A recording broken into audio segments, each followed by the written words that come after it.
como define Humberto de Campos no livro Boa Nova, psicografado por Chico Xavier. Jesus envolva a todos. Ok, é um prazer tê-la aqui conosco nesse momento, contribuindo com o nosso momento doutrinário. Enquanto você vai se apresentando para o público, eu vou preparar o material que você trouxe para expor aqui, para o virtual e o presencial também. Muita paz e um bom trabalho. Boa tarde a todos e todas. Vamos falar um pouquinho sobre João Batista, o precursor, este glorioso espírito. Humberto de Campos define João lá no livro Boa Nova, psicografado por Chico, onde o próprio Jesus confirma que entre aqueles nascidos, entre as mulheres, é o mais evoluído. O próprio Jesus configura, define na sua vivência aqui a elevação espiritual de João. Nós espíritas sabemos que a vinda de Jesus à Terra, enquanto o nosso Salvador, enquanto o Messias, foi muito bem preparada, muito bem elaborada pela divindade, pela equipe espiritual, que faz parte desse grupo de espíritos elevados, que junto com o Mestre nos ensina, nos encaminha para a nossa trajetória evolutiva.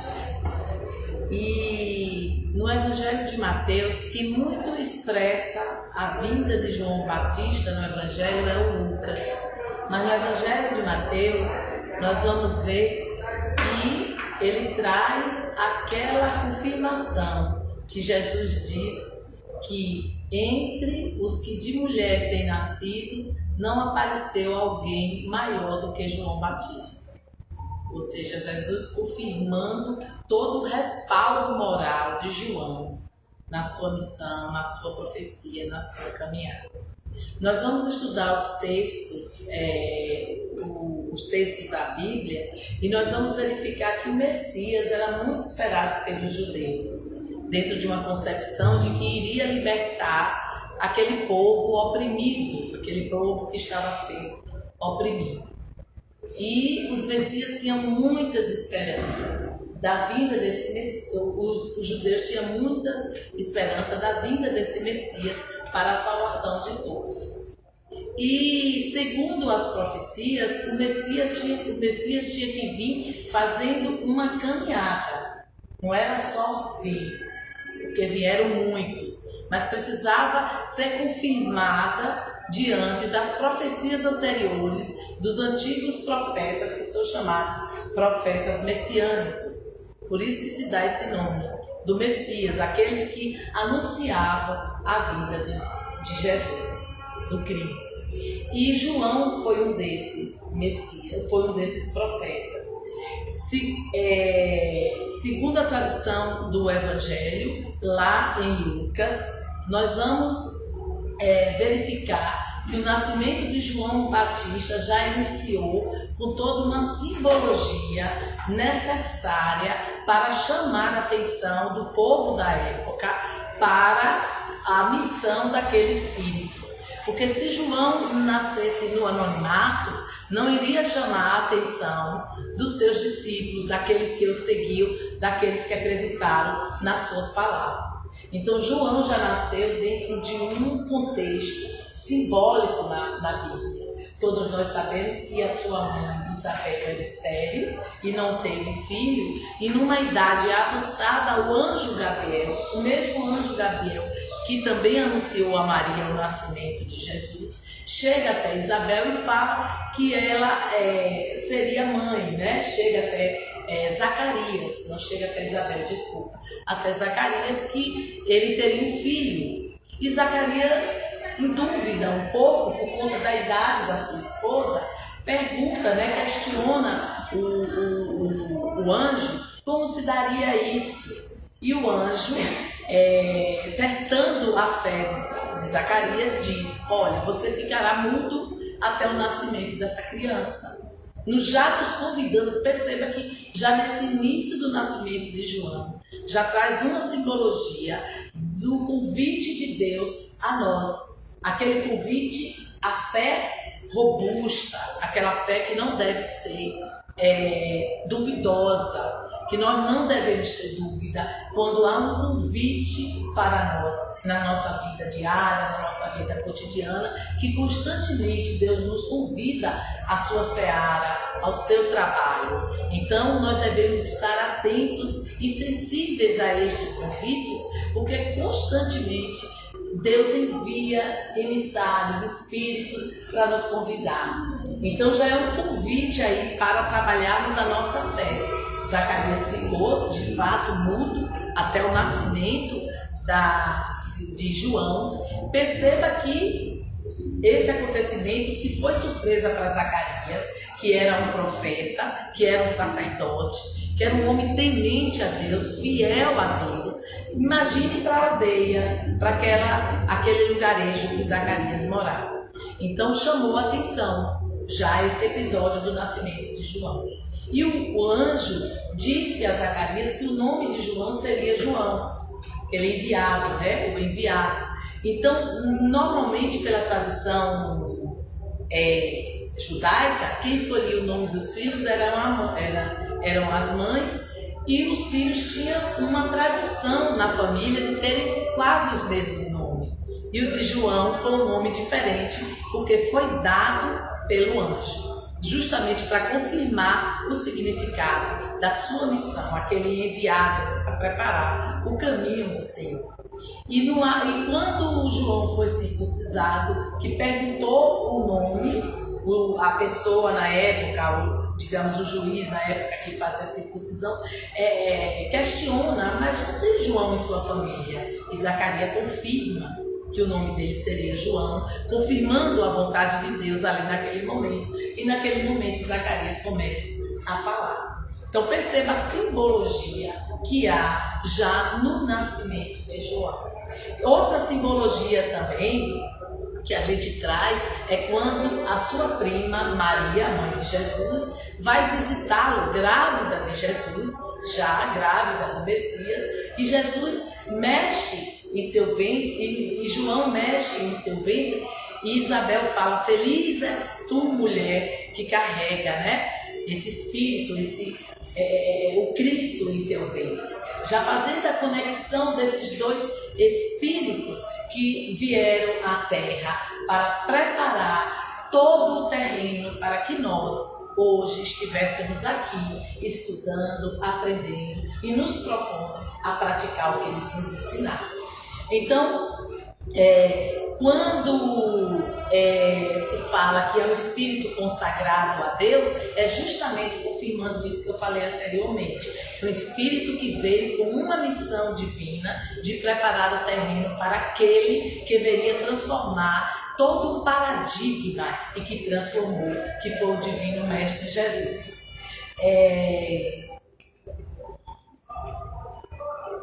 A Bíblia também fala, o Evangelho lá de Lucas, ele fala que João crescia saudável, feliz, mas já vinculado à sua missão, onde João ficava muito tempo, né, em lugares mais voltados para a natureza, para os rios, e tem uma vertente de estudos da Bíblia, porque o Evangelho não traz isso claramente, que João estudou com os essênios, né? Que João teve a oportunidade de aprender princípios espirituais dos essênios, que na época do Cristo, naquela época, os essênios eram um grupo de sacerdotes que questionavam alguns princípios dos sacerdotes tradicionais. Então eles ficavam mais no deserto e tinham um código de conduta próprio.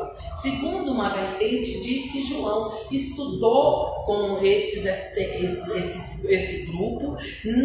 Essa vertente não acredita que de fato João foi um essênio, porque João trouxe algumas mudanças, porque o paradigma de Cristo ia trazer também algumas mudanças. Inclusive, o costume de batismo foi trazido desse grupo, porque o batismo é dentro de uma concepção de renovação, o batismo nas águas correntes, ou seja, a água que vai purificar o meu espírito, e eu vou estar renovado, eu vou estar me dispondo a ter uma vida nova. E João, quando batizava, ele convidava todos aqueles que estavam sendo batizados a se renovarem, a se prepararem para a vinda do Messias. Ele sempre batizava e falava: peça perdão dos seus pecados, arrependei-vos dos seus pecados. João trazia essa lição: arrependei-se dos seus pecados, peçam perdão, no sentido que muitas vezes a gente vê que nós somos seres pecadores e temos erro e precisamos pedir o perdão a Deus pelos pecados. Não, João trazia arrependei-vos no sentido de aproveite a vinda de quem nos ensina, de quem é o caminho. Aproveitem todos os ensinamentos, todas as lições daquele que virá ensinar para vocês, aquele que irá transformar as mentes e os corações, aquele que foi designado pelo nosso Pai Celestial para nos salvar da escuridão da ignorância. Era esse o convite que João fazia para todos. É tanto que tem um momento lá no Evangelho onde Jesus vai ao encontro dele, ele batizando lá nas águas do Rio Jordão, e João fala: não sou digno, de que eu te batize, exaltando a grandiosidade do divino Mestre Jesus. Dizendo que ele, se ficar pequeno, ele ainda não é digno, mesmo pequeno, ele não é digno de amarrar as sandálias do Mestre. Ele diz: eu preciso ficar pequeno para que você possa ser exaltado, para que você fique grande, confirmando a sua missão, que ele iria ter um tempo para preparar o terreno, mas que esse tempo iria acabar, porque a partir desse tempo iria ser a vez de Jesus. E tem uma passagem no livro de Humberto de Campos Boa Nova, no capítulo 2, o Precursor, que diz claramente, Chico traz de forma, Humberto traz de forma até poética, onde diz que Jesus, criança, e João, criança, lá em Nazaré, conversando, e Humberto de Campos nos convida a pensar. Imagine que esses dois corações, que essas duas mentes, juntos, a verdade e o amor. Olha que lindeza, o encontro da verdade e do amor. Ou seja, João era a verdade e Jesus o amor. A verdade, por que a verdade?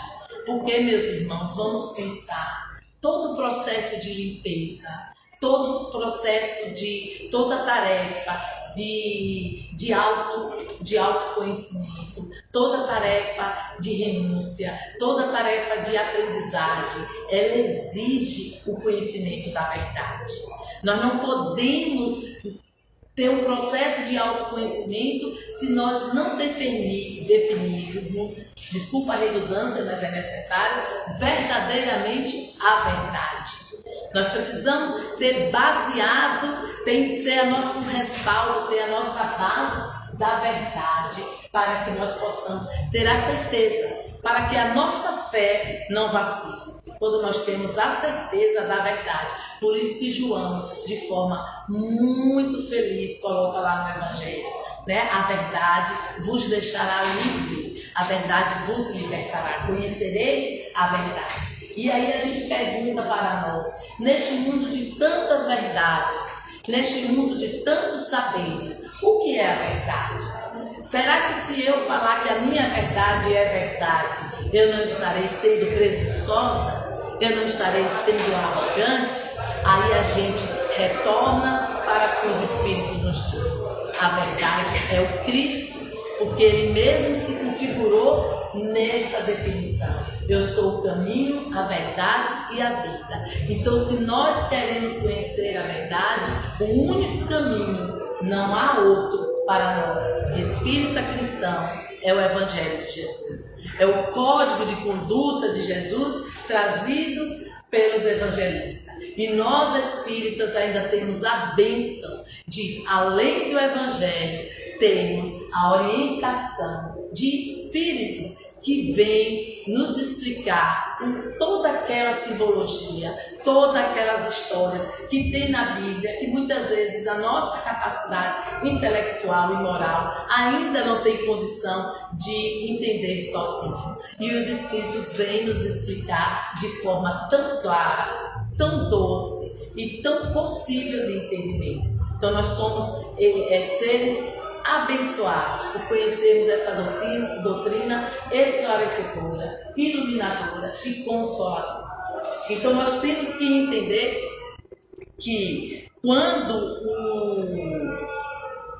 ele fala que o menino crescia e se robustecia em espírito, esteve no deserto até ao dia que havia de mostrar-se a Israel, estava confirmando ali uma profecia, porque dizia que o último profeta que iria anunciar a vinda de Jesus seria igual ao profeta Elias. E o profeta Elias de outrora vivia no deserto, era praticamente vegetariano, né? E tinha uma personalidade que muitas vezes quem tem a verdade tem essa personalidade, aquela personalidade de falar, de dizer, de não se curvar diante das conveniências e das hipocrisias do mundo. A verdade não se curva diante das inconveniências e das hipocrisias do mundo. Ela não se curva, ela é a verdade mesmo perdendo.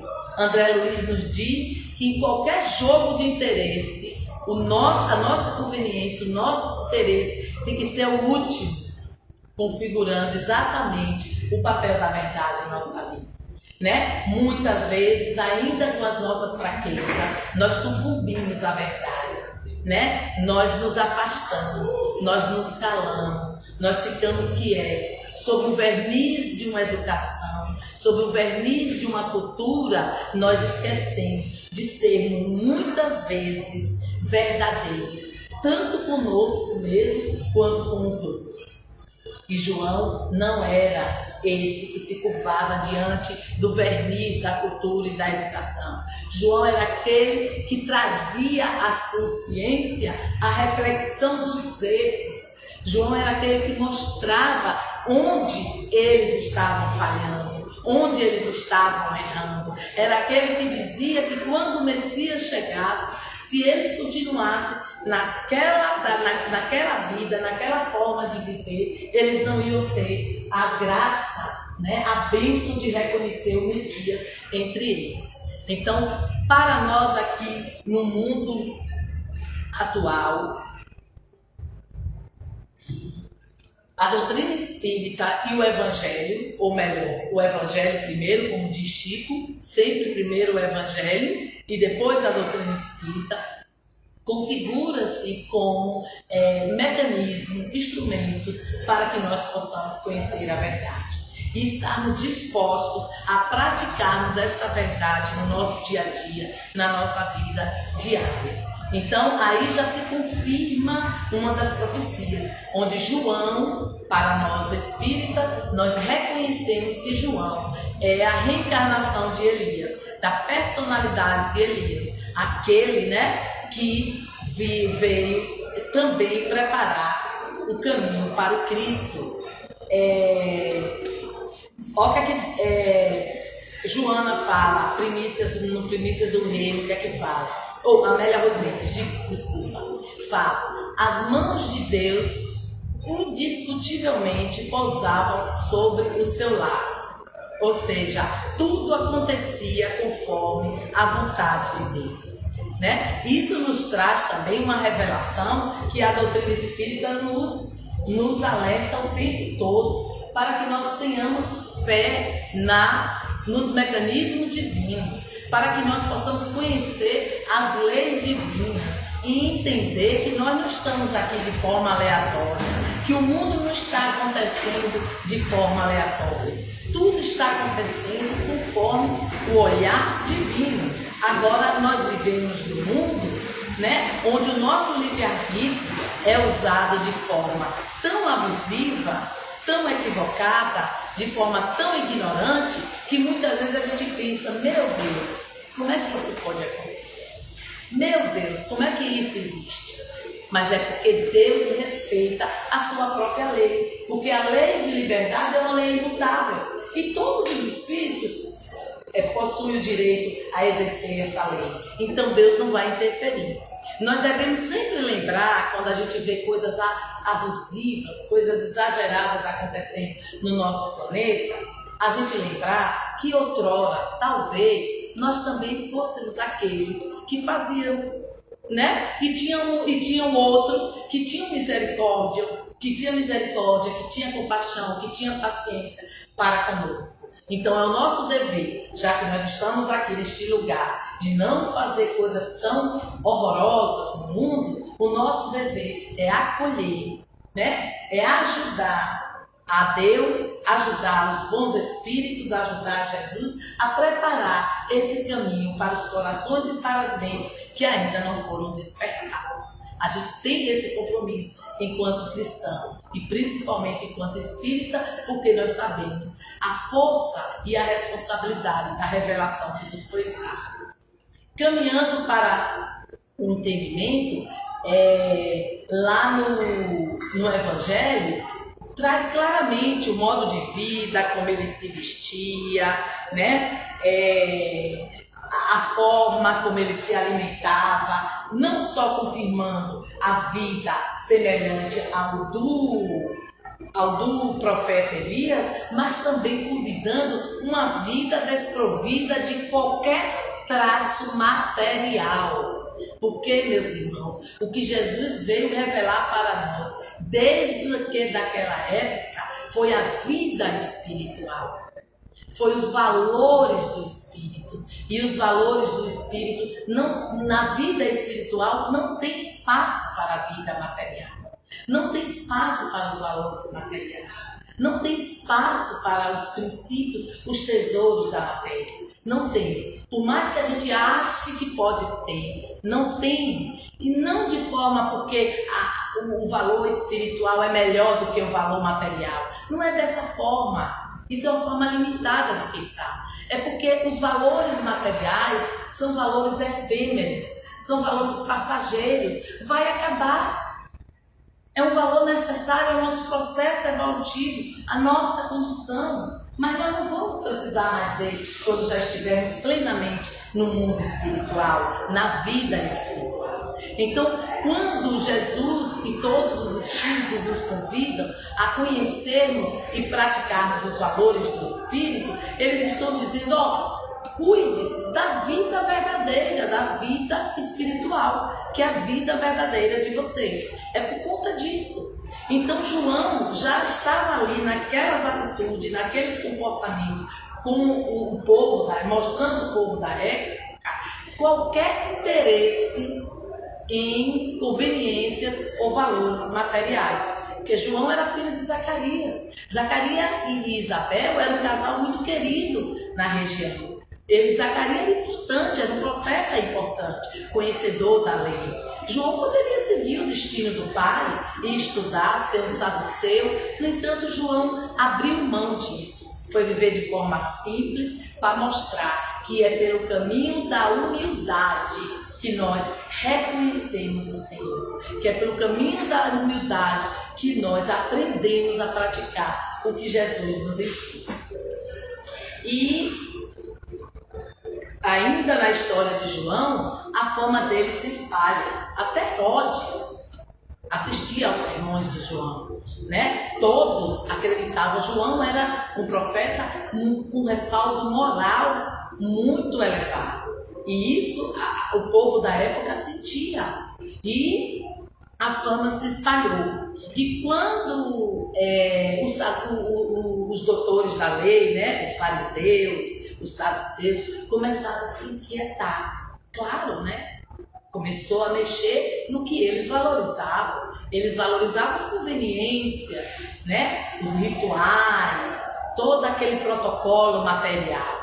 Aí João vem de forma direta, de forma dura, dizendo que isso não tem importância nenhuma para o mundo espiritual. João vem de forma direta, dizendo que, ao contrário, isso pode se tornar um empecilho para o mundo espiritual. Eles não gostaram.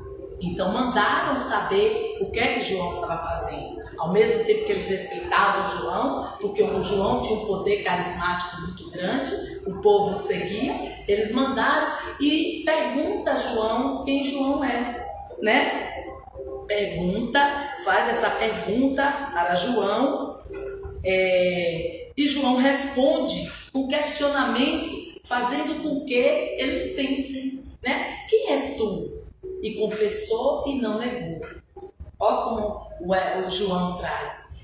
E confessou e não negou. Confessou, eu não sou Cristo. Ele se colocou no lugar dele, né? Ele se colocou no lugar do profeta, do enviado, daquele que preparou. Então quem és, pois? És tu, Elias? E disse, não sou.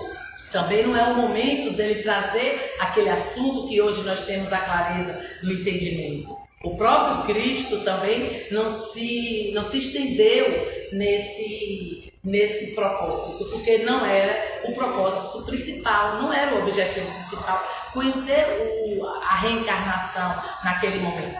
Naquele momento era transformar o coração e a mente para absorver todas as lições de Jesus. Então, quem és para que demos resposta àquele que nos enviar? Que dizes de ti mesmo? João diz, sou a voz do que clama no deserto, endireitai o caminho do Senhor, como disse o profeta Isaías. Ou seja, João trazendo outra profecia. Por isso que ele precisou viver no deserto, ele precisou se depurar, né? Fazer toda a sua limpeza para iniciar a sua trajetória. E dentro dessa lição, nós podemos compreender que João, ele desagradava, como eu disse, o sacerdote, porque introduzia as modificações nas práticas religiosas do judaísmo. E aí, meus irmãos, o Espiritismo nos convida, toda a lição que nós temos, tanto do Evangelho, quanto da Bíblia, quanto dos livros psicografados, das mensagens, né, das histórias que são trazidas para nós por meio de espíritos evoluídos, espíritos que estudam, pesquisadores. O Espiritismo nos chama a atenção, lá no Livro dos Espíritos, que todo saber, ele só é importante para nós se ele permitir uma transformação íntima nossa em direção à evolução espiritual, em direção ao depuramento espiritual, em direção ao Cristo, em direção à expansão da consciência para compreender e aprender todos os mecanismos das leis divinas, né? É esse o nosso propósito. Então, se nós estudarmos João e não trazermos o que João traz na época para a nossa vida atual, não tem um fim prático, não tem um fim reflexivo. Então, quando a gente traz esse questionamento de João sobre as práticas religiosas do judaísmo, dentro do nosso contexto, nós podemos pensar, como está o nosso movimento espírita? Como eu estou neste movimento? Como está o nosso centro nesse movimento espírita? Claro, levando em consideração, levando como uma referência a codificação, o Evangelho, né? Como é que nós estamos? Nós estamos realmente, de fato, nos movimentando dentro dessa proposta que os Espíritos nos convidam? Ou nós estamos simplesmente agindo ainda por mecanismos convenientes, culturais, rituais da sociedade, dos saberes que nós estamos inseridos? Nós precisamos refletir. Então, se alguém perguntar para nós, qual é a sua religião? Eu sou espírita, sou cristã. O que isso significa para nós? O que significa ser cristão? O que significa ser cristão? O que significa ser espírita? Nós devemos refletir sobre isso. Porque o Evangelho vem nos chamar, nas letras de Paulo, vem explicar para nós o que é ser cristão. Quem deseja saber o que é ser cristão, busque em Paulo. Busque nas cartas de Paulo, busque nos Atos dos Apóstolos o que é ser verdadeiramente cristão. É aquele que trabalha a sua reforma íntima, é aquele que expande a sua consciência, mas antes de tudo, pratica o maior mandamento, que é amar o próximo como a si mesmo. Né? Que dentro da ideia cristã, amar o próximo como a nós mesmos, configura-se o mesmo mandamento de amar a Deus e amar a nós. Porque, como Joana de Ângela fala, esse movimento amoroso, não tem como eu amar o próximo se eu não amar a mim e se eu não amar a Deus. Não tem como eu amar a mim se eu não amar a Deus e se eu não amar o próximo. Toda essa forma didática de amar a Deus, amar a mim mesmo e amar o próximo é uma forma didática. Mas na verdade, como diz Paulo, é tudo o amor. É o amor. Então nós devemos sempre ter em mente qual é o nosso papel enquanto cristãos, enquanto espírita. Já é uma lição que até os dias de hoje se faz presente para nós por meio de João.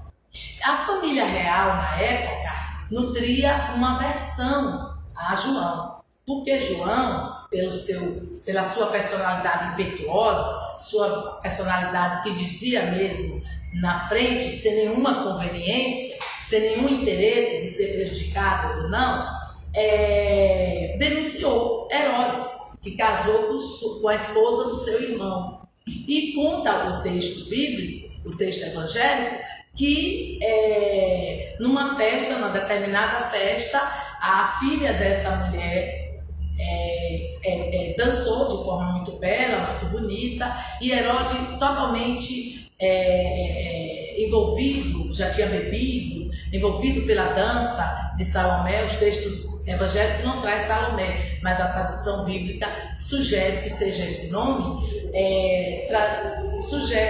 Diz a Salomé que Salomé fizesse o presente, né?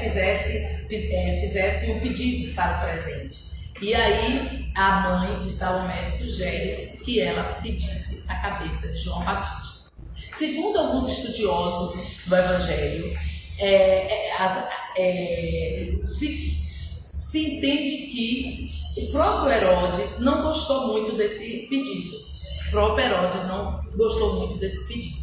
E aí a gente vai entender pela doutrina espírita que é o respaldo moral de João, que se fazia presente ali já na consciência de Herodes já sendo chamado à responsabilidade, né? E Herodes também, de uma certa forma, acreditava nas suas profecias.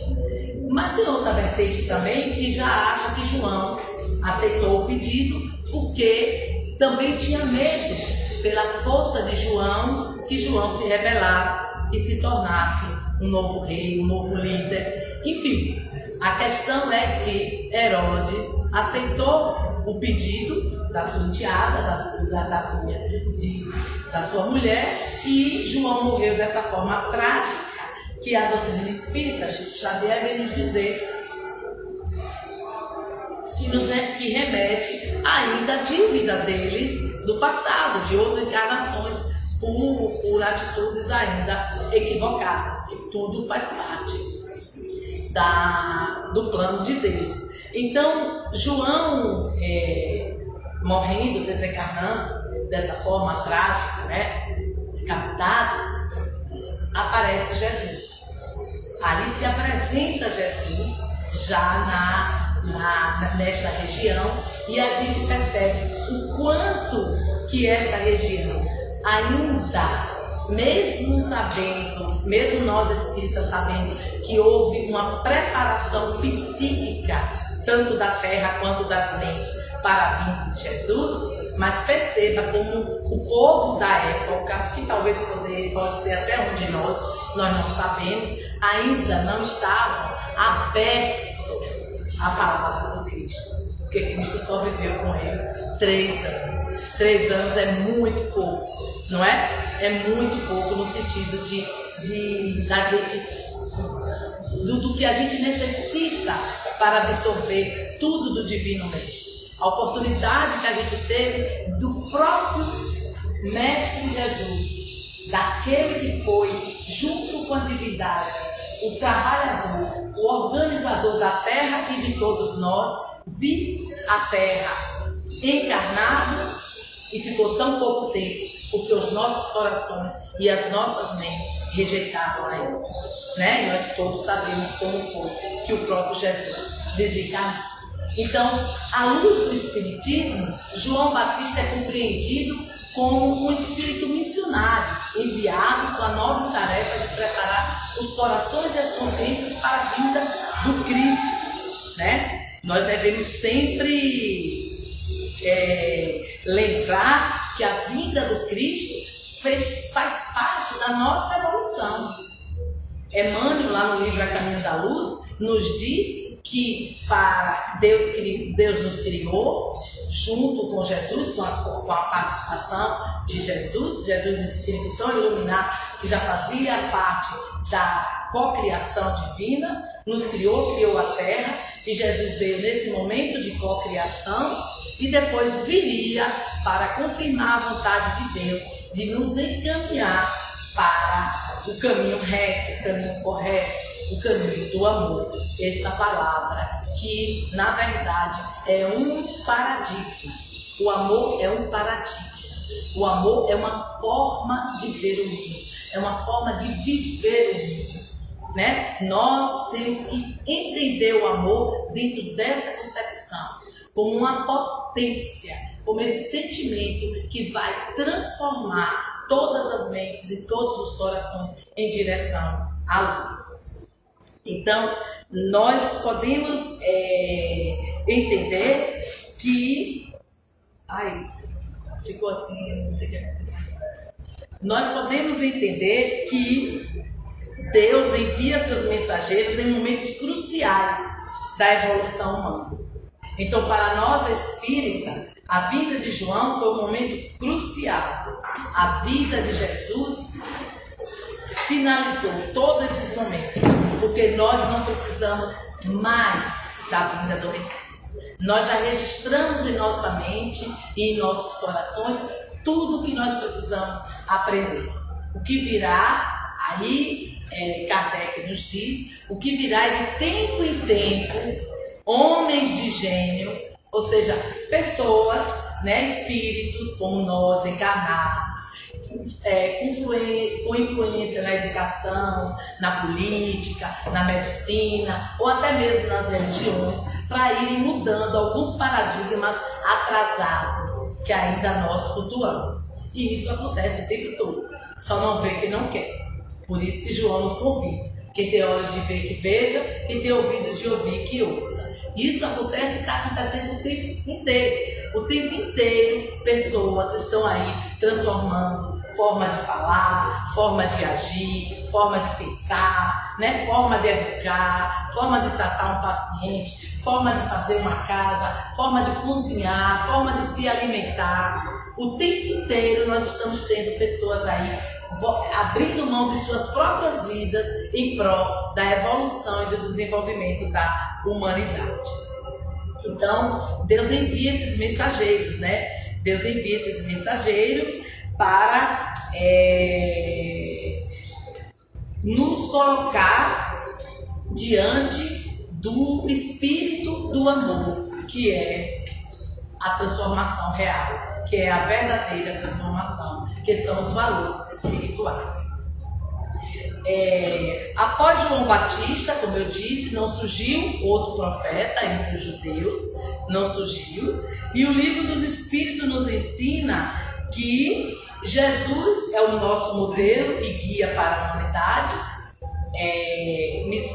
Palavra que João sempre frisava, que era aquele que ia salvar toda a humanidade, e a gente precisa compreender que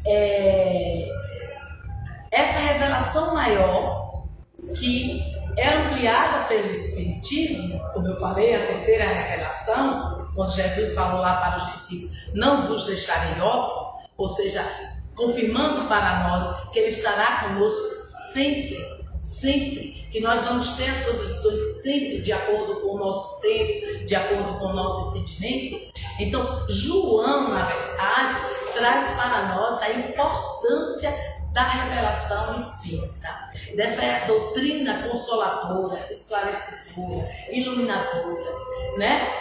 Que nos ajuda a ampliar o entendimento das leis divinas, ou até melhor, nos ajuda a entender as leis divinas, nos ajuda a entender Deus, a compreender que Deus manifesta por meio dessas leis e que nós estamos inseridos nessa lei de acordo com a vontade de Deus. Então, meus irmãos, fica aqui a mensagem de João Batista, o precursor, aquele que preparou o caminho para o Senhor. Fica aqui um convite para todos nós, espíritas cristãos, ou cristãos espíritas, que nós também possamos ser aquele que prepare o caminho do Senhor, tanto para nós quanto para o próximo. Ou pelo menos para aqueles que estão mais próximos de nós. Que nós sejamos aquele exemplo, aquele que modifique vida, que ajude a modificar a vida, que ajude a ampliar a consciência, que ajude a despertar corações. Agradeço a presença de todos, que Jesus nos envolva na sua graça, na sua alegria e que possamos refletir sobre os ensinamentos aqui discutidos. Deixo como referência o livro A Boa Nova, de Humberto de Campos, né? E o texto evangélico. Também esse livro de Amélia Rodrigues, que traz uma narrativa lindíssima sobre João Batista, Delícia do Amor. Muito obrigada, que Jesus nos envolva. Ok, Elaine, nós agradecemos a sua contribuição doutrinária na tarde de hoje e a divulgação dessas obras, né? Amélia Rodrigues é uma mestra. Estava mestra quando encarnada, né? Professora, poetisa, foi convidada pelo espírito Joana de Ângeles a escrever também através do médium Divaldo Franco. E ela descreve os ambientes de Jesus assim: